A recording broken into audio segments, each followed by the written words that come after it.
Hey there, so this is a presentation on cyberbullying. I think it's really important that parents understand what cyberbullying is. It's becoming really prominent these days, unfortunately, with the use of technology being as it is. Um, so bullying has been around for a long time. This is just a new form now that people have their phones and computers and all that. So I just want to start off by discussing what is cyberbullying. It is the use of internet or cell phones to upset somebody on purpose, and it's usually done over and over again. So one instance of somebody sending a mean text message or posting something cruel may not be considered cyberbullying, but if that person keeps doing it over and over again, then it would be. Um, so again, it's with any kinds of phones, computers, tablets, on social media sites, chat rooms, websites, anything like that. This is just a link to a video that shows teens talking about cyberbullying. If you want to just jot it down and watch it at a later time. It's interesting to see their perspective. There are different participants in cyberbullying. So there's the cyberbully, which is clearly the one who is doing the bullying, the one who is sending those mean messages or posting those embarrassing videos and whatnot. There's the target who is being bullied. So on the receiving end of the cruelness, there are bystanders who see the bullying happening, but they don't do anything. And I know kids often won't step up and say anything. They may be afraid of becoming the target themselves if they do. And then there are the upstanders who do something about it. So they will see it happening.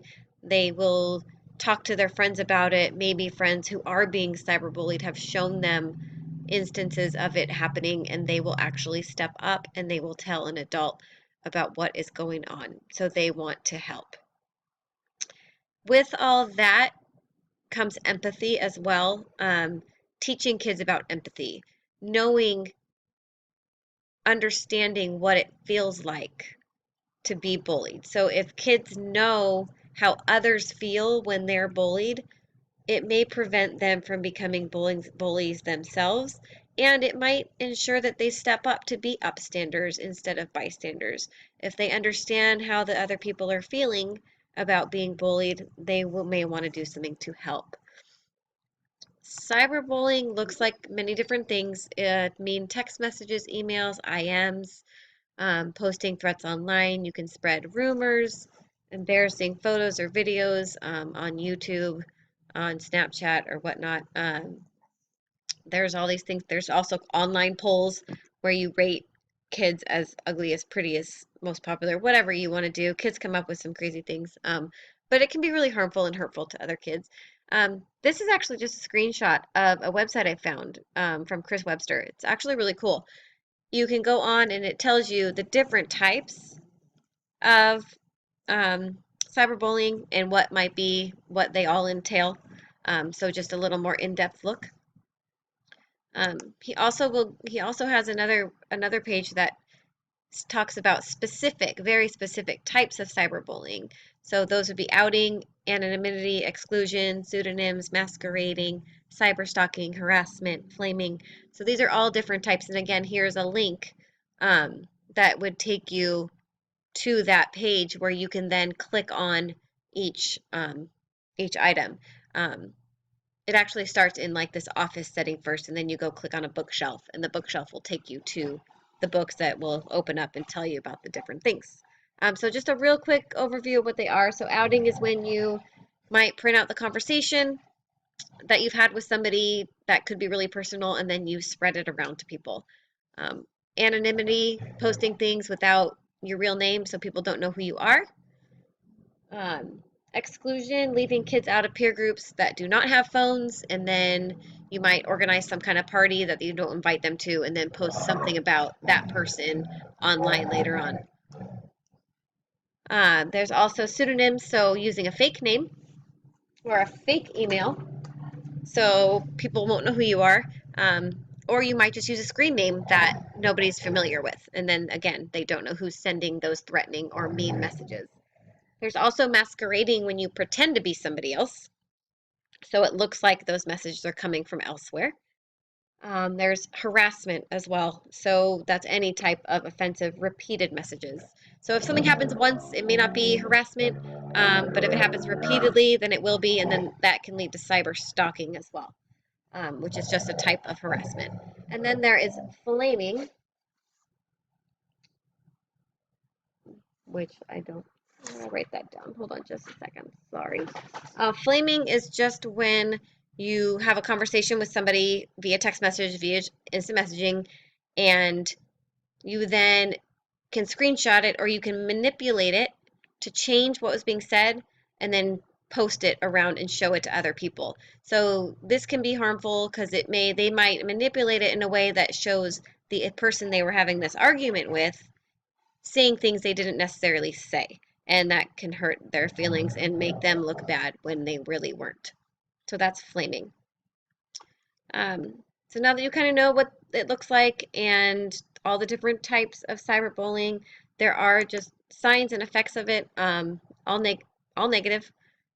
Kids can become withdrawn or shy, so they stop interacting with people, they stop attending functions that they may have before.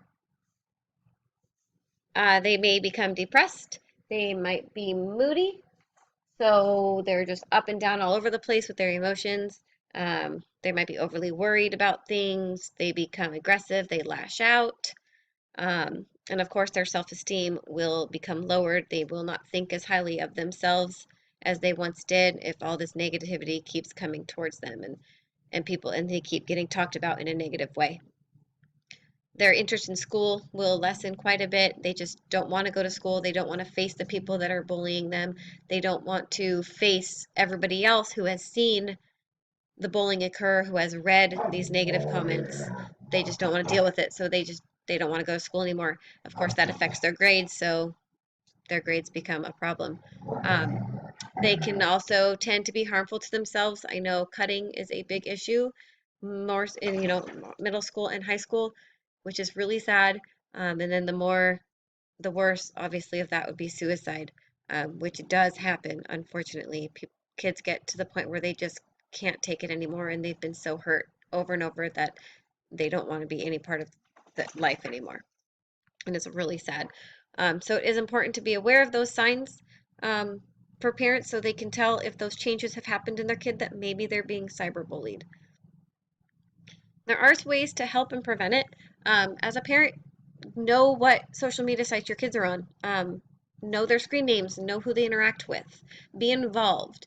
Um, if you have a home computer that they're using, put it in a place where you can always access it and you can always see what's going on. If it's their phones, use some kind of parental filter where they can't go on certain websites. I know YouTube has one where they can't look at certain things.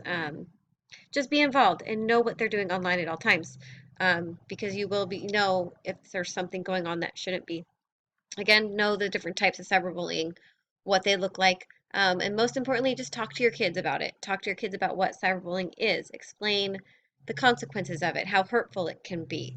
Um, and they really need to know to step up if they see it happening. Report any instance of cyberbullying, whether it happening to them or somebody else. The more it's reported, the more adults become aware of it and they can step in to do something. Um, so I hope you've learned little about cyberbullying and what it looks like, what we can do to prevent it, um, and how harmful it can be to others. And here is just a list of where I received some of my info for the presentation. Okay, thank you.